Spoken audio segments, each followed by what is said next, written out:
Welcome everybody. Back to Destiny.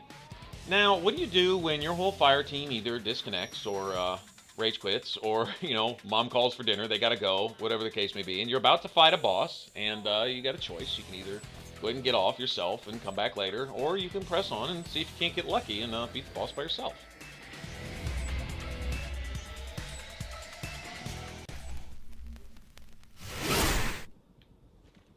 Now, seeing as I'm probably a little more comfortable with a sword and shield in my hand than a gun, I'm not the best at shooters. I would say that for me to get away with this, that maybe the challenge isn't cranked up like it will be in the normal game. It's just a little suspicion. Or else maybe I actually did halfway good here and I'm kind of familiar with this area. I have grinded this or run this particular thing a few times. This is what's called a strike. Now, how that's going to carry over into the full game on release, I'm not exactly sure. But this ends with this, well, this is essentially our boss battle. This is our first taste of a boss battle that we're given in the beta.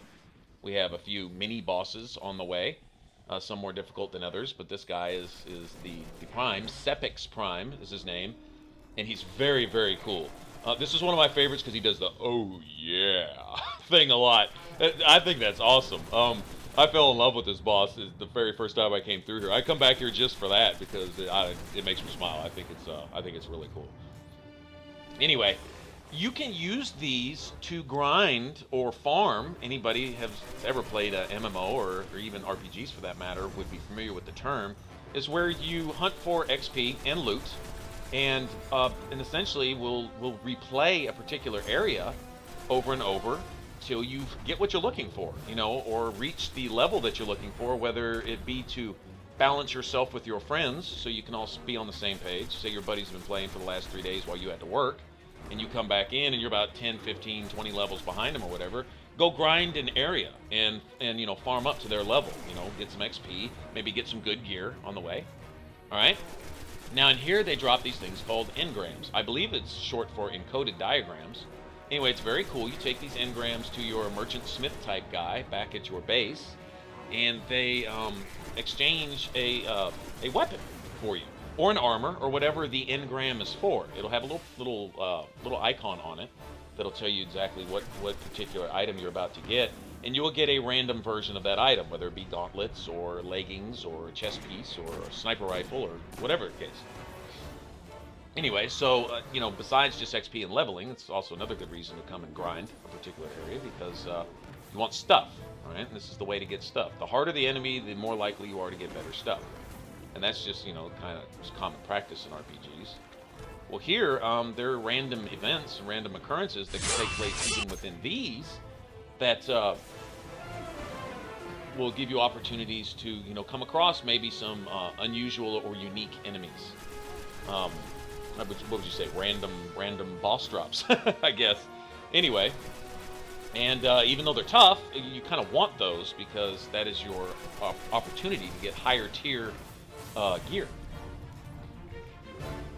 All right, so here I'm trying to beat this guy by myself. You normally have a fire team of 3 and make this just a little faster. I think perhaps maybe the difficulty is scaled down a little bit for the beta. I can't believe I really get away with this. I'm not the most skilled of players. Not the worst, but I'm certainly not the best. But somehow I'm managing to get by here.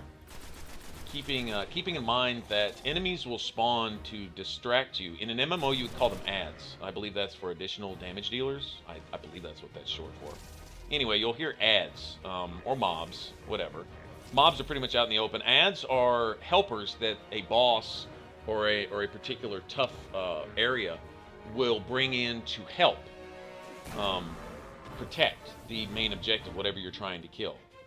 In this case, it would be the SEPIKS guy. You'll see drop ships come in and drop off some ads, and these guys will come distract you and, of course, try to take you out while the boss is keeping you busy, and vice versa. All right, so it's usually a good it's a good MO to get rid of the ads as quickly as possible so that you can go back to concentrating on the boss. Now, if you're in a battle that's constantly spawning ads, they're just coming from everywhere all the time, then you may want to consider having someone basically on duty to get rid of ads. And if everyone's in chat, he can say, hey, say they drop a mini boss in the midst of a boss battle, or if they drop a group of really, really tough enemies that single-handedly you can't take out, or you don't have the heavy weapons to do so, then you can call for help. Everyone can kind of get off the boss for a second, come help you deal with the tougher guys, and you can go back to, you know, getting rid of the minions while your main damage dealers go back to concentrating on the boss. Anyway, of course, it's all strategy and tactics and stuff. It's what makes it great. You can do the same battle 50 times in a row, and it never goes the exact same way twice. I think that's really cool. Notice the graphics here are just spectacular. I can't say enough about this game. It's beyond just looking good or great. It's stunning. It's mind-boggling how much detail they put into just about everything. This is definitely their baby.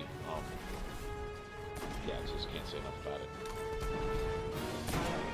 Okay, now you notice the enemy's flanking. All right, now I've got a spot here where even if the boss or someone else hits me or shoots a AoE effect, something that is bigger than just a bullet, you know, say missiles or like these things right here that have somewhat of a radius of impact, I can get away one way or the other and still have some cover. So this is my, what would you say, my spot, okay?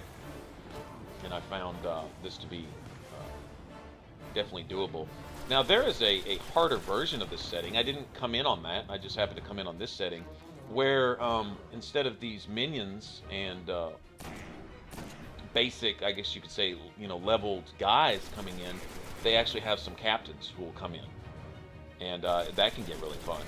But it's not one I necessarily recommend on solo. It'd be a good challenge.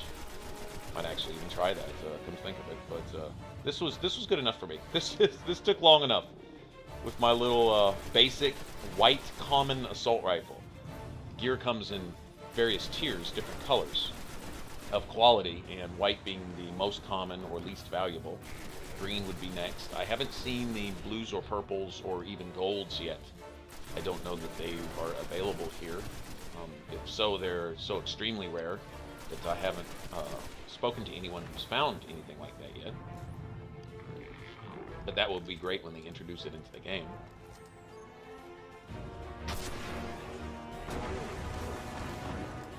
Bust him in the face with my rocket launcher. Okay, like I say, keeping an eye out for ads first. The boss is going to be there, and he's pretty slow moving. You know, kind of get an idea of how he's going to act, and no great danger. Now we see grenades coming from somewhere, so we know that there are some additional guys over there somewhere. And when, you know, when 2 or 3 smaller enemies gang up on you, they have a much higher chance of killing you than the boss necessarily would. I can avoid his big, slow-moving cannons pretty effectively, but these little guys flanking you from left and right, they can swarm you pretty fast and whittle you down to size really, really quickly.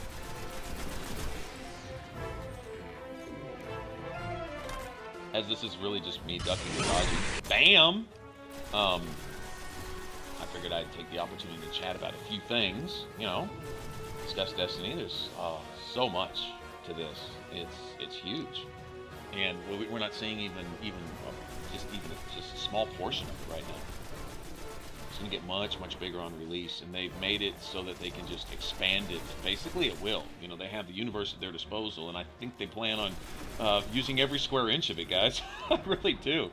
The scope is pretty big for this. This isn't just a map and let's stuff a bunch of stuff into it. This is a never-ending map that if we run out of room, we'll just make more stuff. You know, it's crazy. Man, I'm loving this. Oh, the visuals on this is really cool. Yeah, I really like that. Mass Effect did a neat job of that, and kind of incorporating, you know, their biotics were for an RPG version of magic, but they called it biotics, and they did different cool stuff, and they put a tech label on it, right? And I'm not saying that's what they're doing here, but they do have a wizard, right, which is basically like your mage class in a sense, but in a technical sense, you're still a shooter guy, and you still run around like everyone else with your guns and stuff like that, but your powers and your passives and your buffs lean more towards a you know, support healer, although everyone has their damage dealing capabilities. They have subclasses. Now, I'll talk to you a little bit about subclasses, alright? I can't go to my level screen right now because, yeah, I'm busy. But okay, now this is just a general idea, and I don't want to be precise here. And there'll be somebody who knows more, and they'll say, no, no, no, that's not exactly right. Okay, so I'm not going to pinpoint and say this is exactly how leveling is going to go. But I do have a general idea based on what they've shown us here, and they're going to, of course, expand it, and then it'll be one of those things where you don't get it all in a day. You'll learn slowly, certain things you can do with your character. But the basics are, you have a subclass, right, and then you have a couple other subclasses that kind of stack on that subclass that will define your gameplay. All right, your initial class, like I don't know, I guess they call them all subclasses. I'm not sure how they're going to work that. But the initial class that you start with, like if you're a hunter, they call it a gunslinger, and you have your basic perks. You have your grenade set up, whatever kind of grenades your particular class has. Okay, each one has a different one. The Titan has a different one than the hunter, for example. His do this cool little, I don't know. Almost like a dark magic type of thing, and then mine are almost more strategic. I can throw them out, and they'll basically sit and wait around for enemies, so you can kind of set them up as a guard for yourself. Anyway, each class has their own particulars, okay? And then you have, after that, after you put so many points in there, I believe they're going to, in a sense, push you to lock that subclass in place. Okay, say you have 30 particular buffs or perks or skills available to you. You pick the ones that you want, all right, and then you lock that in place, and then you start really branching off to dictate your play style, and you will open up another subclass that will determine whether you want to be support or damage dealer, whether you want to be, say, healer or damage dealer, or whatever the case may be. Okay, now I beat this guy, all right, now run around and pick up my loot. You'll see a timer that pops up to the at the top of the screen there. See mission complete. You'll see it start counting down in the top left. This is where the golden chest would be. All right, and that's how much time you have to look around and loot the last bit that you can, and then take off. I believe any gear that you miss will be given to you upon your return to the tower by a certain person. Anyway, we'll go ahead and look at my equipment here. All right, but back to subclasses. All right, you will open up a second subclass, which will define your character. All right, and you can pick one of maybe two, or I don't know, maybe even more ways to go. All right, you can branch off and start investing skills to specifically dictate exactly how your character is going to play and what you're going to do.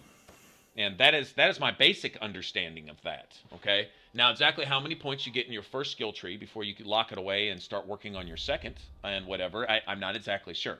All right, I don't want to get into exact specifics, but that's just a general heads up. Something that I've discovered, and I think that's a really neat system. So you can make 3 characters of the same class, and they could all be essentially completely different. All right, you can kind of branch them off in different ways and go like that. Anyway, it's very cool. All right, and here's the rest of my equipment.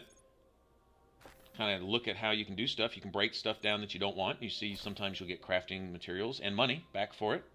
All right, and there's an engram for a new special weapon, which would either be a machine gun or a rocket launcher. All right, and then my level at the top there, we are maxed at 8 for the beta, at least for the time being. All right, and that's it, and I did it. I soloed him all by myself. Woohoo! All right, here's my first basic skill tree. I've just been unlocking things as they go, just to test them out. No real design or anything, just playing. Okay, hope you all enjoyed it. Yay, yay, clap for me, huh? Beat the boss. And if you want to see more Destiny, click the top left box. If you want to catch an entire list of all of my videos, click the bottom box, and please subscribe and comment below. Comment in the section below. Thank you. Y'all take care. Bye-bye.